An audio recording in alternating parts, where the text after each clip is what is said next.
થરાદ તાલુકાના એક ગામના યુવક સાથે મૈત્રી કરારમાં રહેતી યુવતીના પરિવારે અમાનવીય કૃત્ય આચર્યું હોવાની ઘટના સામે આવી છે।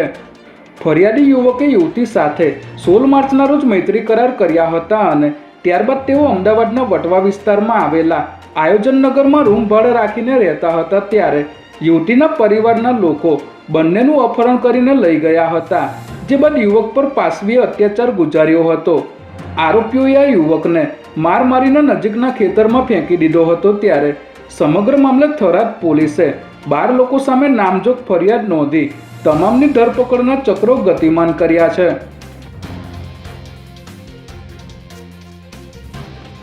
જુહાપુરા 4 રસ્તા પાસે આવેલી BRTS કેબિનની બિલકુલ બાજુમાં પાર્ક કરવામાં આવેલ બાઇકમાં અચાનક આગ લાગતા આખી બાઇક બળીને ખાખ થઈ ગઈ હતી।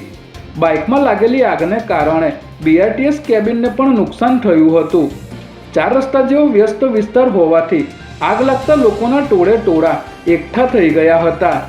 સદનસીબે જ્યારે આગ લાગી ત્યારે બાઇક પાર્ક કરેલી હાલતમાં હતી અને તેની નજીક કોઈ વ્યક્તિ હાજર ન હોવાથી મોટી હોનારત ટળી ગઈ હતી।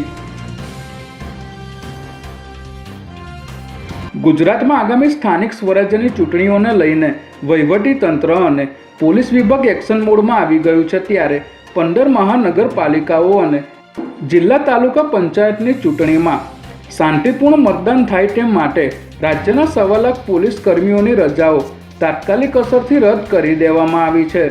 ચૂંટણીની જાહેરાત થતાં જ પોલીસ વિભાગ માટે આકરી કસોટી શરૂ થઈ છે। ત્યારે રાજ્યમાં 4 કરોડથી પણ વધુ મતદારો શાંતિપૂર્ણ રીતે પોતાના મતાધિકારનો ઉપયોગ કરી શકે તે માટે પોલીસ અને સુરક્ષા દળો દિવસ રાત કાર્યરત રહેશે।